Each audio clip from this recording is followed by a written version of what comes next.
Siyakhuleka emakhosini, siyakhuleka kuzo zonke iy'ngelozi enazalwane izembethe. Ngimina ingane yamakhehla ozalo kadonga kamavuso, ngiyingane kaNtshontsho. Namhlanje bengisacela ukuthi uzinikeze isineke ukulalela la khona sifundisana ngesithunywa. Siyini isithunywa? Siphakama kanjani isithunywa? Sisebenza kanjani isithunywa? Yiziphi iy'mpawu okumele uy'nakisise ukuze ubone ukuthi isithunywa osembethe siphakeme na? Uma unesithunywa, isithunywa siyaziphakemela sona naturally, ngaphandle kwempoqo, ngaphandle kokuthi kumele kube khona usizo olutholayo. Ukuhlambulula kwakho imimoya kusho ukuthi imimoya oyembethe ayingeke isakwazi ukucindezeleka, isizokwazi ukuthi iziphakamele yona naturally. Iziphakamela ngendlela yayo. Indlela esiphathiswe ngayo singabantwana bakamoya kayifani, kanye nosikompilo esiphakamisa ngazo noma iy'ngelozi zethu eziphakama ngazo kalufani. Uma wembathiswe isithunywa, wena usuke ukhethwe zidalwa zakho zikwembathile ukuze uzokwazi ukuthi wena ulalele izinkulumo zamathongo. Ngawe amathongo ayakwazi ukuthi akhanyisele, akunikeze indlela noma umhlahlandlela wokulungisa izimo, akunikeze umhlahlandlela akukhanyisele ukuze wena uzokwazi ukuthi ukhanyisele umndeni wakho, ukhanyisele abantu abaseduze nawe, ukhanyisele abantwana bakamoya ngaphansi komthunzi welanga. Uma unesithunywa, wena usuke uyi-messenger. Sho ukuthi wena uphakathi kwamvelenqange yidalo, ufike kube umvelenqange umenzi, umdali wezinto zonke, bese kuba zidalwa zakini esezalala, bese kuba nguwe, bese kuba umuntu lo okumele udlulisele kumlayezo noma okumele umphilise. Uma unesithunywa, wena uyi-messenger. Umsebenzi wakho ukureceiver iy'nkulumo zamathongo bese uyadeliver izinkulumo zamathongo. Izidalwa zakini esezalala zithembe wena ukuthi iy'nkulumo abanazo abafisa ukuzidlulisa bazozinikeza wena uzamukele, ebese uyayideliver la ekumele udelive khona.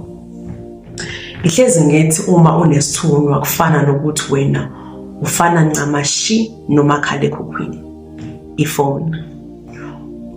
Ifoni kayikhali ungekho umuntu oyifonelayo. Ifoni ayizukudeliver lutho ingekho inkulumo eyireceive. Angithi uyafona ukhulume ifoni receive bese ukureceive kwayo then ideliver inkulumo kulomunye olalele kulelinye icala. Uma unesithunywa usuke uyi-messenger. Umsebenzi wakho ukwamukela iy'nkulumo zamathongo nokuzidlulisela phambili. Angazi noma ngiyazwakala yini. Okay bantwana bamoya, ukuze umakhalekhukhwini ukhaliswa ukuthi usuke kukhona okufonelayo. Angeke uze ukhale kungekho umuntu okufonelayo. Angithi nakuwe-ke, ukuze wena kube khona umlayezo ozowudlulisa, ukuze kube khona ukuphila ozowudlulisa, kumele kube khona umlayezo oreceivayo ey'dalweni zakho. Kumele kube khona inkulumo ephakamayo iy'dalwa zakho ezifisa ukuthi uyidlulise wena. Uma iy'dalwa zakho zingenayo inkulumo, ayikho khona, azikho izinto ozoyireceiver, azikho izinto ozoyireceiver ey'dalweni zakho noma ey'ngelosini ozembethe. Nawe uwumuntu kawukhulumi uma lingekho udaba ofisa ukulisho, kawumane ukhulume nje. Cause uma usuvele ukhulume nje ngonakala ngikhuluma wedwa kube sekuthiwa wenze njani, usugula ngokomqondo. Ney'dalwa zakho, uma kuthulekile ohambeni lakho mntwana wesithunywa, yazi ukuthi kasikho isimo ekumele usilungise. Kawukho umlayezo iy'dalwa zakho ezinawo ezifisa ukuthula kuwe. Bathule ngoba bengenazi inkulumo. Nawe mayingekho inkulumo ufisa ukuyithula noma ufisa ukuyikhuluma nomuntu wesibili, uyazithulela. Uma idalwa zakho zithule, lokho kusuke kungasho ukuthi sebekushiyile. Lokho kusuke kungasho ukuthi wena kawusenaso isiphiwo. Bathule ngoba izinkulumo zamathongo ekumele bayidlulise kuwe kazikho. Konke kusahamba kahle. Uma kwesinye isikhathi mabethule bathule ngoba basuke besakuhlelela. Kukhona abakulungisayo kuzothi lezo zimo lezo abayilungisayo seyilungile mase kube khona inkulumo abazoyithula kubo. Angazi noma siyazwisana na. Uma unomakhalekhukhwini ufisa ukuhambisa inkulumo yakho asike sithi eGoli. Uma ufisa ukuhambisa inkulumo yakhe eGoli, wena use-Newcastle, uzosebenzisa umakhalekhukhwini. Yisiphi isizathu esenza ukuthi usebenzise umakhalekhukhwini na? Yingoba wena kawunawo amandla okufinyelela eGoli uthule lowo mlayezo lo ufuna ukuthula noma leyo nkulumo ofisa ukuyihambisa ebese uyabuya eNewcastle. Angithi uzosebenzisa umakhalekhukhwini ngokuba wena kawunawo amandla okufika eGoli. Umakhalekhukhwini uzoba i-communication phakathi kwakho nalo muntu ofisa ukumthulela inkulumo oseGoli. Nakuweke wena njengoba unesithunywa, wena uphakathi nendawo, fike kube yidalwa zakho, kube nguwe, bese kuba umuntu wesithathu lo kumele umnyange noma omkhulekise noma umkhanyisele ohambeni lakhe noma umkhanyisele ey'ngqinambeni abhekene nazo. Izidalwa zakho uma zinenkulumo zizoyithula kuwe, zizoyidlulisela kuwe. Ebese wena uyayireceive, uyidlulisela kumuntu wesithathu lo ekumele umkhanyisele. Angazi noma ngisahamba nani. Uma unesithunywa, wena usuke ufana ncamashi nomakhalekhukhwini ngoba umsebenzi wakho nje uwodwa. Umsebenzi wakho ukureceive inkulumo zamathongo. Uyareceive ekubeni bese uyadeliver la ekumele uyideliver khona uma unesithunywa. Okay. Kuyenzeka ke ukuthi uma umakhalekhukhwini uthi umufonela umuntu eGoli, thola ukuthi kuyahlihliza, i-network iyabheda. Uyamfonela, uyamuzwa, kodwa kawumuzwa kahle ngenxa yokuthi khona i-network ikayidonsi kahle. Ufonile, yangena ikhole. Kodwa manje kukhona ungazwisani wakho nalo muntu omfonelayo ngenxa yani yenkinga ze-network. Right, sikhona lezo simo lezo. Lalela. Ney'dalwa zakho kwesinye isikhathi ziyaye ifike kuwe, zithule inkulumo. Hayi ukuthi kazifike. Ziyafika kuwe zithule inkulumo. Kodwa wena ngenxa yezithibe ezikhona empilweni yakho ungakwazi ukuyireceive inkulumo yamathongo. Hayi ngoba ingekho, hayi ngoba bengakhulumi nawe. Kwesinye isikhathi bayakhuluma nawe ngamaphupho uvuka ukhohliwe. Yini eyenza ukuthi ukhohlwe nawe? Uyabo. Kwesinye isikhathi amathongo aphakame, iy'ngelosi zebethi ziphakame zikhulume nawe, kodwa zihluleke ukufinyelela eduze kwakho, zicindezeleke ngenxa yokuthi wena kawuyihlambululile imimoya. Yebo, wena unesithunywa. Uyazi ukuthi unesithunywa, kawutshelanga umelaphi. Zikhona iy'nkomba kowazi ukuthi nginalokhu nalokhu nalokhu. Noma usefikile umnikazi womsebenzi wangixoxela ngengiyikho. Iy'nkulumo zamathongo ziyafika kuwe kodwa kawuzizwa ngenxa yalezi zinto iy'thibe ezikhona. Uzwe ethi umuntu mina nginesithunywa kodwa manje isithunywa sami kuthulekile, kakwenzi lutho, kabaphakami. Usubahlambulile yini na? Uma iy'dalwa zakho ungayihlambululanga ziyacindezeleka ngenxa yokungcola. Isithunywa kasihlali endaweni engahlambulukile. Isithunywa kasihlali endaweni engcolile, engahlanzekile. Uma singcolile sona singahlanzekile, sona sizofinyelela kanjani kuwe?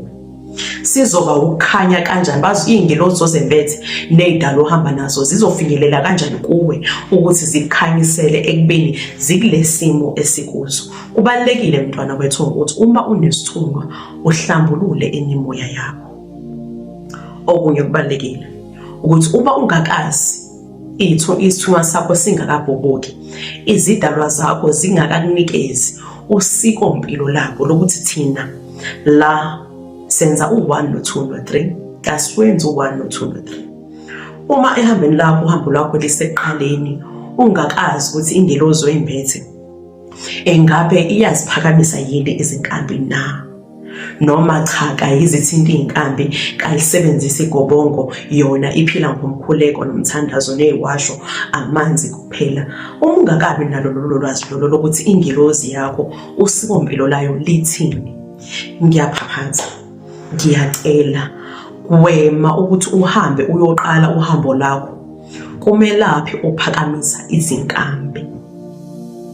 Angazi noma ngiyazwakala yini. Uma uhambo lakho lisaqala, iy'ngelosi zakho ozembethe zingakakunikezi usikompilo lwazo, wema ukuthi uhambo lakho lokuqala lo muntu ozokulungisela isithunywa sakho kube umuntu ophakamisa izinkambi na. Ngenxa yokuthi ezinye iy'ngelosi kaziwuthinta umuthi ngesandla sawo, ezinye iy'ngelosi kaziziphakamisi izinkambi, kazilidla igobongo.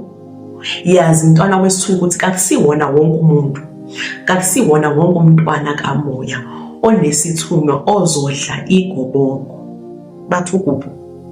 Kakusiyena wonke umntwana wesithunywa ozodla igobongo. Ezinye iy'ngelosi kaziliphakamisi igobongo. Ngiyanxusa ukuthi uhambeni lakho uma usaqala thola umelaphi osebenzisa izinto ezi-natural like amanzi, umkhuleko, ziwasho until uze wazi usikompilo lesigodlo sakho, usikompilo lezingelozi ozembethe. Yini into engcono kunokuthi kuthiwa iy'dalwa zakho uma uphuma uyozwa kwababonayo zithi ngesikhathi ungihlambulula kazange kwenze kahle, kunokuthi zithi ngesikhathi ungihlambulula wangcolisa? Wena uyangcolisa. Zonke izinto oziphakamisayo uyangcolisa. Mina kangiziphathe izinkambi, mina kangosebenzisa umuthi, mina kangilidli igobongo. Yini engcono? Ukuthi iy'dalwa zakho ziqhele kuwe ngokuba wena uyazingcolisa, noma iy'dalwa zakho zithi cha, uma isithunywa sakho sesibhobokile sesiyikhulumela ngamaphupho ney'bonakaliso, mase kuyavela ukuthi cha, ngesikhathi ungihlambulula kawuzange kwenze kahle, mina nalo usikompilo lami engihlanjululwa ngalo, kunokuthi isidalwa ozimbethe sithi uyangingcolisa. Wena useqalweni lohambo lakho, awukabi nazo iy'mpendulo eziningi ngohambo lakho. Kubalulekile ukuthi iy'ngelozi ozembethe uziprotecte ngaso sonke isikhathi. Ngesikhathi uprotecta iy'ngelozi ozembethe usuke uprotecta wena uqobo. Esibonelweni sami engisenzile la khona ngithi ukuba nesithunywa kufana ncamashini ngokuba ifoni. Efonini kuyenzeka ukuthi ufise ufonela eGoli, thothi uyafuna ufise ukufonela eGoli, ufike uyidayele inamba uthi uma usufona, yabo, ufone kuthola ukuthi neshumi, uthi usakhuluma inkulumo yakho inqamuke, yabo, uyafona unerandi, ufone iringe owesithathu lo omfonelayo kayibambe ifoni. Kodwa kuyibambeni kwakhe ukuthi hello njani, siyaphilana na, evele inqamuke ifoni. Nasisithungeni kunjalo. Iy'dalwa zethu ziyaphakama sokuthi usuyihlambululile imimoya, i-communication ibikhona, bekuvakashela ngamaphupho, bekuyala ngamaphupho, nangey'bonakaliso, idlozi lakho nje yisithunywa esigijimayo esiphakeme. Bese kuvele kuba nje kuba khona ukunqamuka ukuthi nya, bese uyakhala-ke uthi iy'dalwa zami seyithule, isithunywa sami sithule, angazi ukuthi kwenzakaleni. Kusuke sekumele uhlolisise izinto ezenzeka around wena njengomntwana wesithunywa. uhlolisise indlela ophila ngayo nosikompilo lakho ukuthi wena njengoba ugugu lethu Shabalala. Yes. Njengoba ugugu lethu Shabalala, yini ngaphambi kokuthi uhambe ehlola? Yini engiyenzayo nengayishintsha engenzele ukuba idalwa zami zingasakwazi ukufinyelela kimi? Yini ekumele ngiyishintshe ekuzokwenza ukuthi idalwa zami zikwazi ukuthi zixhumane nami? Angithi uma ukuthi ubeneshumi bese kuyaqhamuka uzohamba ukwenza njani? Uzohamba esitolo ufike uthenga i-airtime uyilode ebese uyazama futhi uyafona bese uyakwazi ukuthi ufinyelele izinkulumo zakho zifinyelele la ubufisa ukuthi zifinyelele khona. Kubalekile singabantwana besithunywa ukuthi siziqoqe sizithibe ezintweni eziningi. Angeke ngize nginabe kakhulu lapho noma ngixeke, kodwa kubalekile ukuthi sizithibe ngoba kwesinye isikhathi izinto esizenzayo sithi siyazijabulisa thina zihlehlisa lezidalwa esizimbethe. Kwesinye isikhathi zingcolisa lezidalwa esizembethe, bese ubona ingelozi yakho iqhela imali kodwa kayikushiyile, kayisoze yakushiya. Ingelozi ozembethe yizona ezizoma nawe nisho kuthiwa kunjani. Nisho abantu bangakujikela umhlaba ukujikele kodwa ingelozi zakho ziyohlezi zinawe.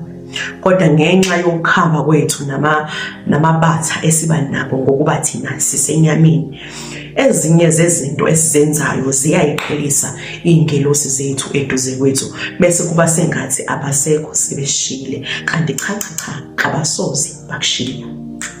Mntwana wesithunywa, uma unesithunywa wena usuke ukhethiwe zidalwa zakini ukuthi wena uzoba umlomo nezindlebe zabo. Wena usuke unikezwe noma uphathiswe amandla okwazi ukuthi ubone emfihlakalweni. Indlebe zakho ziyakwazi ukuthi zizwe inkulumo yamathongo. Amehlo akho akwazi ukubona emfihlakalweni yamazulu ngokuba wena usuke kwembethwe uphathisiwe. Uma unesithunywa izinto uzibona ngelinye ihlo. Uma unesithunywa umhlaba kuwe kawukho black and white. Ukwazi ukubona na yonke imibala, red, green, yellow, blue, orange, pink. Wena ukwazi ukuhlolisisa izinto. Uma unesithunywa kawamkeli izinto kalula. Ufuna ukwazi ukuthi kungani kumele kube nje. Wena izinto uzibona ngelinye ihlo. Izimo ohlangabezana nazo uyayi-analyze kakhulu msithunywa. I don't know why we analyze, but siya-analyze kakhulu. Awuvele uzamkele izinto ukuthi umuntu athi kunje bese usheshe wamkele. Kuba nemibuzo eyaye ilame lo nkulumo abakunikeza yona. Uma unesithunywa usuke uhamba nezingelozi zokukhanya. Ingelozi ozembethe ziyaqaphelisa. Ingelozi ozembethe ziyakuhlenga. Ingelozi ozembethe ziyakuhlelela. Uyabo? So kubalekile ukuthi uma unesithunywa ungalingabazi lelizwe elikhuluma kuwe. Abanye bathi i-intuition ngesilungu. I-intuition imicabango yakho nemidlenzo yakho ungayingabazi. Ingelozi yakho yindlela ekhuluma ngayo leyo. Kubalekile ukuthi ulalele lelizwe elikhuluma kuwe ngaphakathi. Yindlela leyo isithunywa sakho esuke sikhuluma ngayo leyo. Uma unesithunywa kumele uyithembe ngaso sonke isikhathi. Ungazingabazi.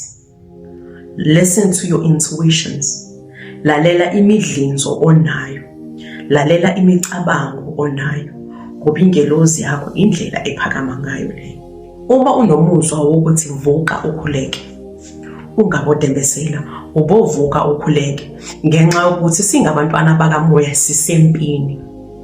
Uma uwumntwana kamoya usempini, whether you know it or you don't know it, whether you acknowledge it or you don't acknowledge it, kodwa sisuke sisempini.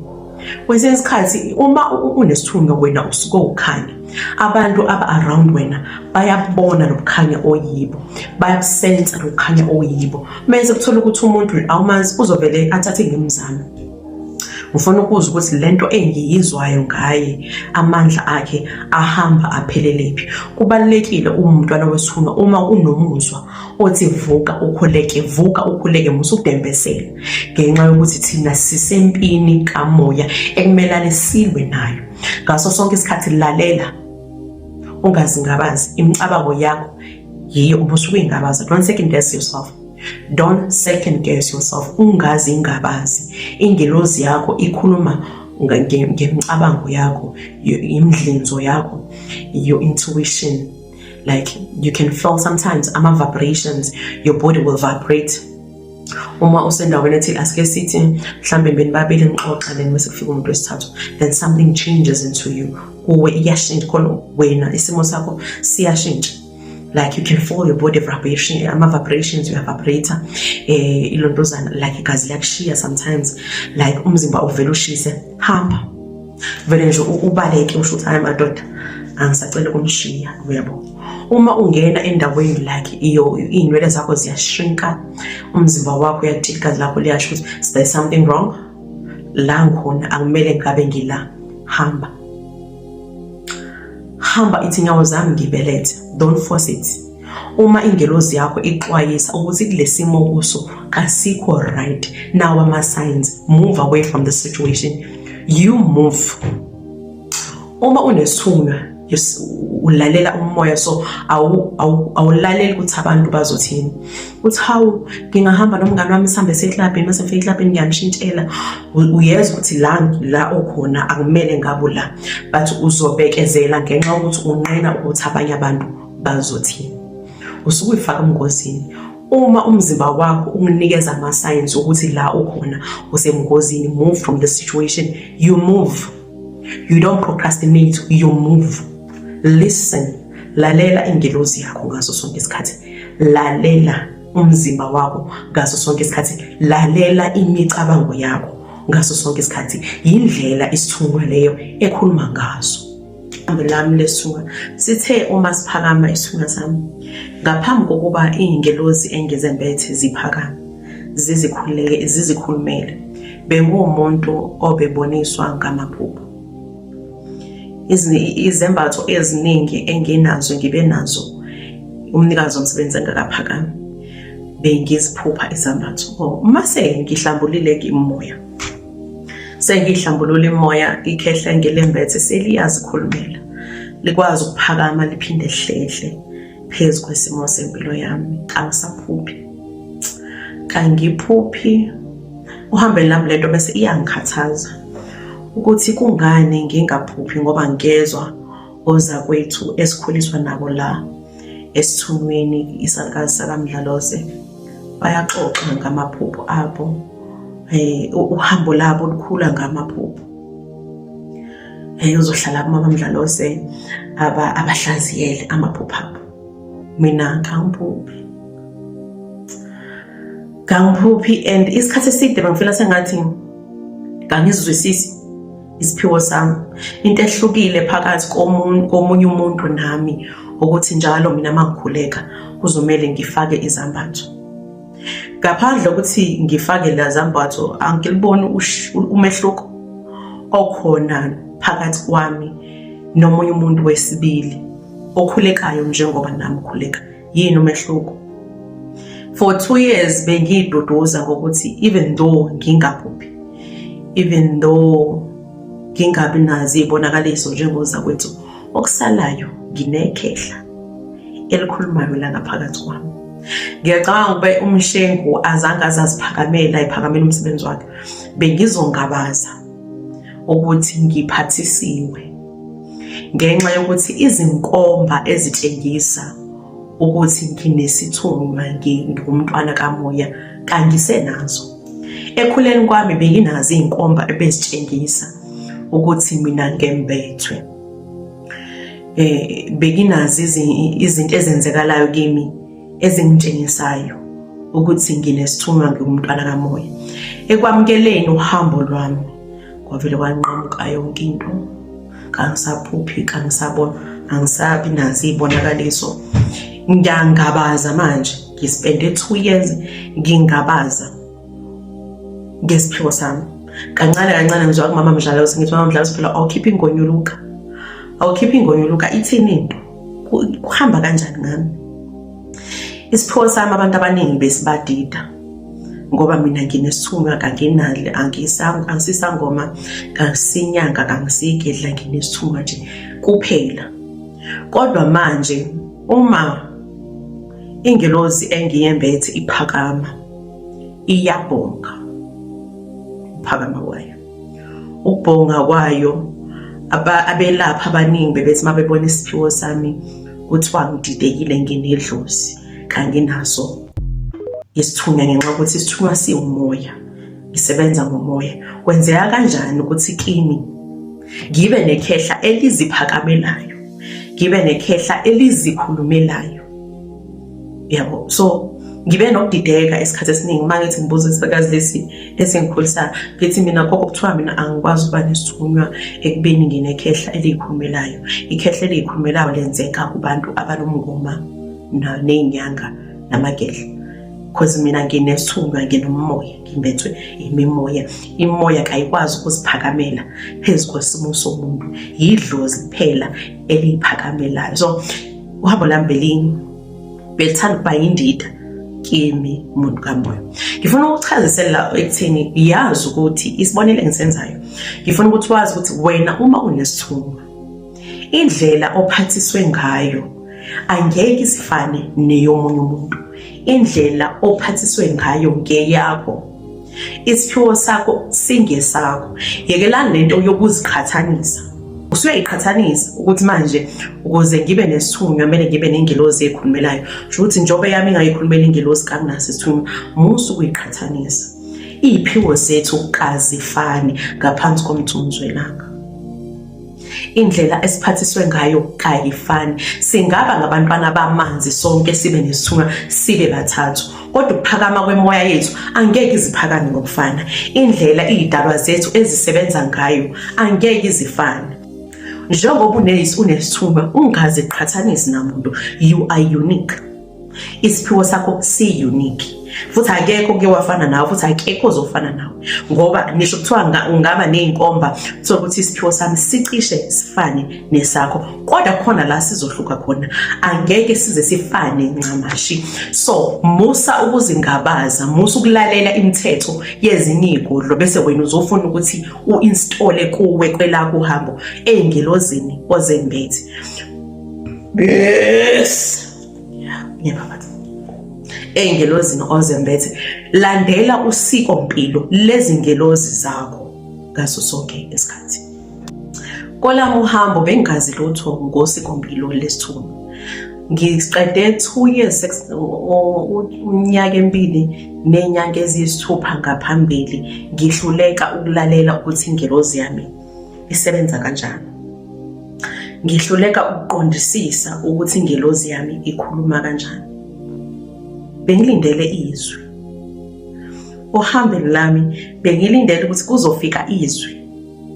Asike sithi ngihlangana nawe, khona lento ekhulumayo kimi ukuthi azi nje uphethwe iqolo, kumele uhlanganise u1 no2 no3 uzoba right. Kodwa ngeke ngize ngiyilalele lonto ekhuluma kimi uma ngihlangana nomuntu ukhona inkulumo evukayo kimi ngaphandle kwezwi. Ngispende 2 years no 6 months ngaphezulu ngilindele ukuthi amakhehla angembethe azokhuluma ngezwi, ngizozwa izwi yabo endlebeni zami likhuluma ukuthi hamba lo muntu ozayo njengoba eza nje unenkinga yeqolo. Njengoba nenkinga yeqolo mutshele athathe u1 no2 no3 ukuze azoba right. Siyaphakama isithunywa samanje, siyakhuluma. Nginale knowledge, like I know things but angazi ukuthi iqhamukaphi. Ngizohlangana nawe ngibe nolwazi lenkinga obhekene nazo, kodwa angeke ngize ngikutshele. Isizathu esizokwenza ukuthi ngingakutsheli ngoba angizange ngelizwe izwi elithi kangikutshele inkinga obhekene nazo. Abantu ambatshela njalo ukuthi ngangilindele izuba vele bangihleke. Ungangihleki wena, lalela. Ngihambe sengile mama Mdlalose isithunga sami sesibhobokile. Sibhoboka kanjani? Sibhoboka ukuthi ngabuya nekhehle elikhulumayo. Okay, ngeke ngize nginabe ngize ngishabe. Kodwa manje ayikho ayikho into eyenzekayo manje empilweni yami engatshengisa ukuthi nginesiphiwo, kanginabuhlalo, kanginalutho. Uma ngihlangana nawe ngizokutshela izinkinga zakho, uzongikholwa yini? Ngoba abantu esiphila nabo manje emphakathini yethu ifuna sengathi ungagqiza uthi umuntu uma ummisa uthi Makhosini ngiyakholeka khona isimo engisibona ngaphezulu kwesimo sempilo yakho naku akholwe. Ukholiswa yini? Yilezi zinto ogqize ngazo oyigqokile. Uma ngifika nje mina ngigugu lethu ngifike ngikutshela inkinga zakho, uzongikholwa yini na? Nganginalowo nkinga lokuthi angeke ngize ngikutshele because angazi ukuthi le information enginayo ngiyithathephi. Kangifuni ukuholisa abantu ophathe. Ukuholisa abantu ophathe ngikukhohlise ngithi yenza 1 no 2 no 3. Kwamina isource yale information engikutshela yona kumele ngikutshele wena kangiyazi. Kangazi ukuthi zonke lezi zinto ezifikayo kimi ezithi angikutshele u1 no 2 no 3 no 4 ukuthi ngizithathaphi. Akekho ofikile kimi wangichazela ukuthi njengoba kunale nkinga le isuka la nala ngivele ngazi yini yenza ukuthi ngivele ngazi. Angikwazi nje ukukholela abantu ophathe ngikutshele ngeinkinga zakho ngingalezwanga izwi. Angizange ngilizwe mina izwi lithi ngikutshele lokho, kodwa nginayo le knowledge. Omyeni wami wevele athi i-wrong lento yenzayo ukuthi uma abadala bekhuluma nawe ungawudlulisi umlayezo. Bese ngiyabuza ukuthi wena ungangikholwa mase ngiqhamuka kuwe nje ngikutshele something njengoba ngiwugugu lethu nje ungangikholwa. Bese athi omyeni wami ngizokholwa ngoba ngizolalela inkulumo. Ngizolalela okushoyo kimi bese ngiyahlolisisa ukuthi ingabe zonke lezi zinto oyishoyo ngiyawuphilela yini umoya, ngiyazazi yini? Yebo, ingabe lesimo siphakamisayo isimo vele sengcindezi sengiphila ngaphansi kwaso. Bese ngizokukholwa lokho ongitshela khona. Ayidingeki ukuthi uze ugqize ukuze mina ngikholwe amazwi akho. Amazwi akho engimele azikhulumele. Imkhuba ebenginayo ke le yokuthi bengilindele izwi. Emva kwalokho ngihambe ngingimama Mdlalose. Ngimtshela ngithi ngisazohlola. Ngifike kuye ngithi ngisazohlola. Asikwenze njani? Ngithi ngizohlola. Athi uzohlolani? Ngizohlola izinto zami. Ngifike ngene ngeluze eguqweni wakhe ngihlale phansi. Asikwenze njani inkinga yakho? Inkinga yakho. Bese ngithi mina ngizohlola ngoba izwi likaze lifike. Athi ini ngithi izwe ngilindela likaze lifike. Angihleke. Siyahleka la sasalikazi. Angihleke ugogo Mdlalose, angihleke aze aqethuke anabe aphume inyembezi. Engihleka ukuthi nginenkinga ohambeni lami. Izwi lamkhulu Shabalala kalikaze lifike. Nginolwazi engalazi ukuthi ngilithathaphi. Izembatho zami kangisayiphuphi. Ngivele ngivuke ekseni ngiyazi ukuthi kumele ngiyokhandisa isambatho esiblue. Ngiyasazi isambatho sami ukuthi kumele ngisidesign kanjani ukuthi kumele sibe namalayini amathathu. Amanani amabili la ngezansi nasemkhonweni. Kumele sibe nenkanyezi yamanzi la ngemuva. Ngoba isambatho sami ngisingezwe umkhulu wami kumele ngisenze sibe nesiphambano esikhulu la ngemuva. Isign yokuthi ngimbethe amakhehla. I just know. Nginolwazi manje engalazi ukuthi ngilithathaphi. Angiyazi source ukuthi yonke lento efikayo kimi ngiyithathaphi. Uma ungasumbuza ukuthi uba utshela ukuthi kangazi ukuthi ngitshele ubani, kodwa I just know. Angisawaphuphi. Izambatho zami ngisayiphuphi. Ngivuka nginolwazi ukuthi kumele ngenze njani. Ngihambe ngiyosithungisa ngale ndlela engisithungisa engicabanga ngayo. Ngiyacabanga phela because akekho umtshelile nje. Ngale ndlela engicabanga ngayo. Ngisithungise, ngisihlambulule, ngisiphahlele, ngisibeke la ngikhuleka khona. Yes. Phephisana. Ngisibeke la engikhuleka khona. Angisiphakamisi isambatho la ngikhuleka khona ngingakazi ukuthi kumele ngisenze njani. Lalela ke angiphuphi ukuthi kumele ngisenze njani. Ngiyavuka ngelinye ilanga ukuthi mangisibona isambatho sami esibulwe engisithungisile, ngiyazi mangisibuka ukuthi azibona wena ngizokuqoqa uma sengiyemanzini ngiyophothula. Ngiyophothula ngafike ngigqoke uniform ngebuhle ngiyi-blue and white. Akekho ngitshengisile, akekho ngitshelile ukuthi kumele ngibe blue and white. Asikho ikhehle lifikile lakuhlebela, kangizange ngiphuphe, ngave ngihamba ngothungesa. Uma singophuthuma mdlalo semengibona ngaqhamuke ngigqoke ublue and white, ngirepresenta abamanzi. Ngimuhle ngoba ngaqhamuka ngimuhle ngibuza ukuthi uba uthe gqoka kanje. Ngathi mina ke othi angigqoke kanje, vele ngavuka ngaqoka kanje. Athi uma sifike emanzini base ngiphothula athi iphi imbidane yakhe ehlaza? Ngithi naye. Iphi imbidane yakhe emhlophe? Isekhaya.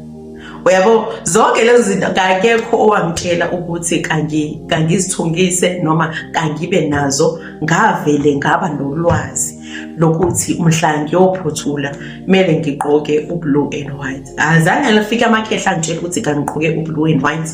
Kangizange ngihletshele umuntu, kangizange ngiphuphe, ngaba nolwazi. Isithunywa siyasebenza kanjalo ukuthi kwesinye isikhathi kawuphuphi, kwesinye isikhathi kawubi nezibonakaliso, kwesinye isikhathi kawuvakashelwa zidalwa zakho zikutshengise noma zikunikeze imiyalelo.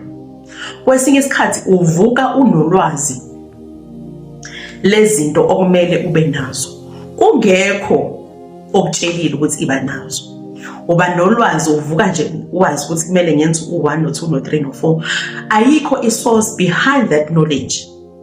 Yindlela isithunywa esikhuluma ngayo leso. Kwesinye isikhathi siyaphakama isithunywa ngaloyo ndlela yokuthi ungaphuphi. Yokuthi ungaphuphi, ungabe nazibonakaliso, kodwa ube nolwazi lohambo lakho. Ube nolwazi nje olunzulu ngohambo lakho. Yindlela leyo isithunywa esikhuluma ngayo. Angazi uma siyazwisisa yini. Sisahamba ndawonye. Ngazi le video yami iba yinde. Sicela ukuthi ningaphelelwa yesineke sokungilalela. Bantwana bamoya, bantwana bami belinqanke, uma unesithunywa, isithunywa sakho siphakama ngendlela eyiningi. Isithunywa siyakwazi ukuphakama ngosizi. Ube nosizi, ukhale, ufikelwe zinyembezi, uthi khala isidingo, awazi ukuthi ngikhale ukhalelani, kodwa nje ube nosizi nomunyu, like ube emotionally. Kwesinye isikhathi ngathi ungahamba uye endaweni esehlane noma esigangeni uyohayiza khona nje umemeze, ukhona lento ehleli la ethi kwenje ngathi ungamemeza. Indlela leyo isithunywa esiphakama ngaso. Uma unesithunywa uphenduka isiteteni. Ngihlezi ngithi angithi uyazi ukuthi angizwa nje. Ngihlezi ngicabanga ukuthi ngiyafisa zingenelanga ukuhlangana nomuntu wesilisa onesithunywa. Ngihlale nje naye inyanga yabo. Ngimstudy nje ukuthi uyatetema yini. Ngoba uma unesithunywa, isithunywa siphakama ngosizi. Isithunywa siphakama ngobuhlungu. Isikhathi esiningi uma unesithunywa ngathi ungahlala wedwa, ube nethuba la khona usihlalela nje wedwa, ube wedwa. Vele kodwa uma unesithunywa kawuzwani nabantu. Into izizathu esenza ukuthi unesithunywa ungazwani nabantu ngenxa yokuthi wena uyakwazi ukudonsa imoya eminingi. Uyakwazi ukudonsa izimo zomuntu, isimo somuntu asuke eyizo. So kwesinye isikhathi asike sithi niba u5 egumbini, wena ukwazi ukudonsa u5 lama emotions alabantu ohleli nabo, izimo abakuzo labantu ohleli nabo. Yikho isikhathi esiningi abantwana bakamoya, abantwana besithunywa bangabi nabo abangani. Isikhathi esiningi basihlalela nje bodwa, uzomthola ehlelele yedwa evalele. Ekhaya bazibabuza ukuthi hayibo ungabe sibani uright yini? Usaphila nje ukuhlala yedwa, usaba into inkonzo ezihlalela yodwa. Ingenxa yokuthi isiphiwo sethu sinikeza amandla okudonsa. Yiko sihlala sodwa. Isithunywa masiphakama sengathi uma uzizwa ukuthi umoya uphakeme, like your vibrations are high, umzimba wakho uyashisa, like state of mind sakho, you are not in the right place, ubosihlalela wedwa. Indlela eyenza ukuthi uthenge isithunywa siphakame, if you listen to i-gospel, umulalela umculo wobukholo, isithunywa siyaphakama. Uyithola lapho usukhuleka, ulwisana nezimo, ukhuleka, ulwisana nemimoya, ukhulekela ukukhanya, ukhulekela ukuphila phakathi kwekhaya ongaphakathi kwalo, ukhulekela ukuthi umvelinqangi makaphakame anilwele abe yihawuleni. Nalapho khona izimo ziphakama, la ubunzima buphakama, ubumnyama bemzuza nomndeni, uyabona ukuthi manje inqubela phambili kayisekho.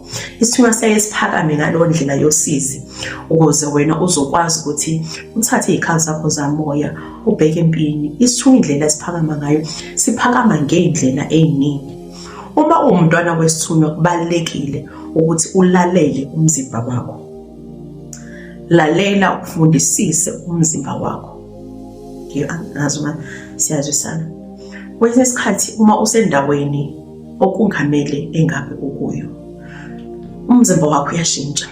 Like uyezwa manje ukuthi khona into engekho right kule ndawo enkulu, noma kukhona asike sithi besikhuluma mhlawumbe sibawu-5 mase kufika umuntu wesi-6, then emotionally start to change. Isimo sakho siyashintsha, uyasense ukuthi something is not right ngalo muntu lo. Uyabo, you listen to your body, you listen to your body vibrations. Umzimba wakho uyakutshela manje uma usendaweni engekho right. Lalela ngaso sonke isikhathi, ungazi ngabazi. Don't second guess yourself. I've said that before. Ungazi second guess. Listen to your body, listen to your guiding angels. Uma bezama ukuxwayisa, lalela. Yebo, lalela. Bengisengivala abantwana bakamoya, bengisacela ukuthi ungilalele kugcina. Isifundo engikushiya naso ukuthi njengoba uwumntwana kamoya, uphathisiwe, unesithunywa noma unemoya, isiphiwo sakho akuzange abantu abadala bakubone mhlawumbe ukuhamba kwakho bese bathi ha, uyayibona le ngane kaNonhlanhla ayingathi inengqondo, ake siyibambise la, bese bayakwemphatha ngesithunywa. Cha, uma unesithunywa, isithunywa lemimoya oyembethe wazalwa nayo uyembethe. Wena abadala bakukhetha, wahlelelwa ungakavundli esibelethweni sikanina okuzalayo. Lesithunywa lesi osimbethe, lesipho onaso, wazala usifumbethe ngezandla zombili singesakho. Idalwa ozembethe ziwuwe, wena uyizo uqobo. Kakusiso isiphiwo vele wanikezwa sona usomdala. Kenzeka kwesinye isikhathi ungaziboni izimpawu ekhuleni kwakho, mhlawumbe unganothisi ukuthi khona okuyi-unique ngawe, bese uzothi uma usomdala mase kuyaphakama uma uyozwa ngempilo yakho yokuthi unesithunywa, bese uyitshela ukuthi lesiphiwo lesi bavele bakuthi nje thasi. Cha, akukho njalo. Ingelozi ozembethe, wazalwa uzembethe. Wena wahlelelwa ke lamathungu, wahlelwa ngawe ukuthi wena uzoba ukhanya wekhaya.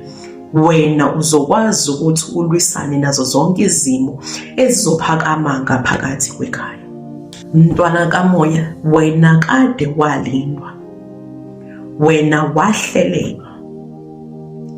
Idalwa zakho nengelozi zakho, wena njengomntwana kamoya, you have a direct connection nabantu nedalwa noma ney'ngelozi ozembethe.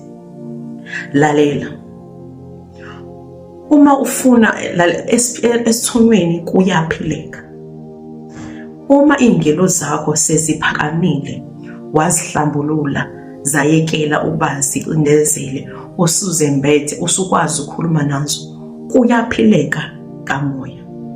Mina angazi noma yimi, kodwa ayikho into emnandi njengokuba nemoya. Ayikho into emnandi njengokuthi ngiyakwazi ukuthi ngiphahle ey'dalweni zami zingiphendule. Ayikho into emnandi njengokwazi ukuthi kangihambi ngedwa, ngihamba namabutho. So you can never try me. Angeke uzongadle just because I have a guiding angel that are walking with me. Ngembethwe. Khona yini into emnandi udlula leyo, ukwazi ukuthi no one can bully you. Ukwazi ukuthi akekho nje ongangithathela ama chance ethi ngithe fa. So isiphiwo sakho ngesakho,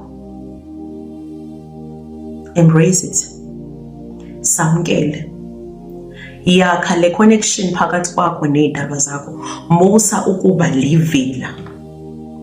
Kwelikamoya kayikho into eyenzeka ngomlingo, kawukho umlingo. Isiphiwo sakho ukuze sizophakama kwamele wena usiphakamele. Iy'ngelozi zakho ukuze zizophakama kwamele uyilekelele. Uyilekelela ngokuthi uhlambulule imoya. Uhlambulule imoya ukhiye.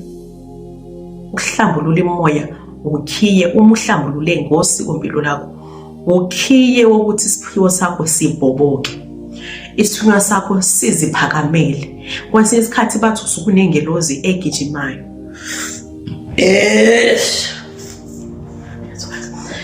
Kwesinye isikhathi bathi usuke unengelozi egijimayo. Igijimiswa yini ukuthi wena uyayilekelela? Uma umntwana kamoya hlala emkhulekweni, musa ukuba yivila. Musa ucabanga ukuthi njengoba usebunzimeni lomzima ogoduza kubo, khona imagic ezokwenzeka ukuze uphume kulesimo okuso. Thatha izikhali zikamoya, uhlobo ubheke empini, khulekisa ukukhanya. Musa-ke ukuyinaka lento yokuthi kuthiwa wena unamadimoni. Njengoba unemoya ukhonza usathane, ukhonza imoya yobumnyama, njengoba unamadimoni uyathakatha, njengoba unesithunywa unemoya uyathakatha, uhamba nemoya engcolile. Yabo, zonke lezi zinto abazisho kuwe, ngicela ukuthi ungayilaleli. Isiphiwo sakho yisiphiwo sakho lesi. Wawungeke uphiwe sona uma ukuthi sasiwungcola. Wawungeke uphiwe sona uma ukuthi wena oyikho kakwamukelekanga emehlweni kaMenzi kaMvelinqangi umnini mandla onke. Sasingeke simbathiswe lamandla esimbathiswe wona. Yekela uyingabaza. Yekela ukuzikhathaza ukuthi abanye abantu bacabangani ngawe. Yekela ukuzikhathaza ukuthi abanye abantu uma bekubuka bacabangani ngawe. Zethembe. Yekela ukuyingabaza. Yekela ukuyisekengeza.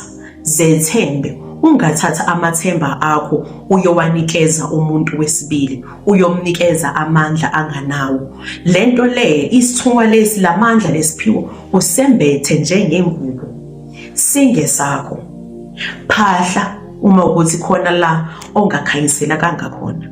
Sicela kwenzele example okugcina ngathi video yambayini.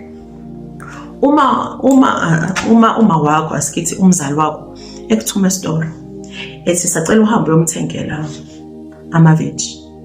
Awabale lamaveji lawo ukuthi ngisacela ukuthi uye esitolo ungithengele amaveji lawa nalawa. Uthunywa uma wakho angithi uma usufikile esitolo usukhohliwe ukuthi konja bethe mama ngithenga amapha amaveji. Uzofonela ba? Uzobuza ba? Uzofonela uma wakho umbuze, noma uzofonela udadewenu, noma uzofonela umakhelwane, ubuze umakhelwane ukuthi wemakhe konje umama bethe ngihambe ngiyothenga. Cha. Uzofonela uma wakho umbuze ukuthi konje mama ngithenge ini nani, bese uma wakho ayakukhanyisela. Nina nihlulwa yini-ke ohambeni lwenu uma nidibana nomzima, uma nihlangana ney'ngqinamba ukuthi nibuyele kule ngelozi enizembethe, niyocela ukukhanyiseleka, niyobuza imibuzo le onayo wena njengamanje la uhleli khona unembuzo nokudideka. Yindaba ungabuyele emuva, uyele labantu abakwembethe okuyibo abankunikeza lesiphiwo sakho. Yindaba ufuna ukuyothemba umkhushabalala ekubeni iy'ngelozi zakho wena lento lesiphiwo lesi ngesakho. You have direct communication with you guys. Why don't you go back and pray? Phahla, buza ukuthi ngiyacela abantu abadala, ngisacela ukuthi ningikhanyisele la nala naku umdunguze bomnyameni. Uma uhlangana nobunzima ohambeni lakho, uhlulwa yini ukukhuleka? Ukhulekela ukukhanya. Uhlulwa yini ukuphahla? Ubuze le ngelozi ozembethe. Engabe ukhushabalala uyazazi ingelozi zakho? Kakazazi ingelozi zakho. Yikho kusekumele uma ufika ngiphahle nginqanqe idalwa zakho ukuthi aziphakame zingilekelele kulolu hambo ukuze ngizokwazi ukukhanyisela. Iy'nkulumo engiyithulayo iy'nkulumo ezisuke ziphakama nabantu abakwembethe bekhanyisela wena through me. Uhlulwe yini wena ukuthi uziphahlele? uziphahlele ubuze le mibuzo ekudidayo kule ngelosi ozembethe. Yini ekuhlulayo ukuthi wenze njalo? Yindaba ninikeza abelaphi, niyayibala nami? Yindaba ninikeza abelaphi amandla ngaphezu kwalamandla idalwa zeni ezininikeza zona? Yindaba uzoyitshela ukuthi ukuphila kwakho kukimi mina Donga likaMavuso ekubeni idalwa zakho uzembethe? Uhlulwa yini ukuya kuzo uyocela ukhanyiseleka na? Niyavilapha? Angisho kabi. Angisho kabi kodwa nje phakamani bantwana bamoya. You have i-direct communication. Lesithunywa kuthiwa unaso, usembethe kungesakho. Into okumele uyenze nje ebalulekile ukuhlambulula imoya, ngoba imoya uma ungayihlambululanga iyacindezela. Umelaphi ozobe kulekelela ukuhlambulula imoya kakakusiza ukuthi idalwa zakho uzivume. Ukuyivuma kwakho ila khona usuzosho ukuthi ngizokwamukela zonke ingelozi ezihlambulukile nezizohlambuluka nami kule ndawo. Yes. Nezizohlambuluka nami kule ndawo engikuyo. Mina ngikukhanya, ngizophakamela ekukhanyeni. Kubalulekile ukuthi umelaphi oyokuhlambulula kunikeze lelo thuba lokuthi uyikhulumele ngomlomo bakho, uzivume izidalwa ozembethe.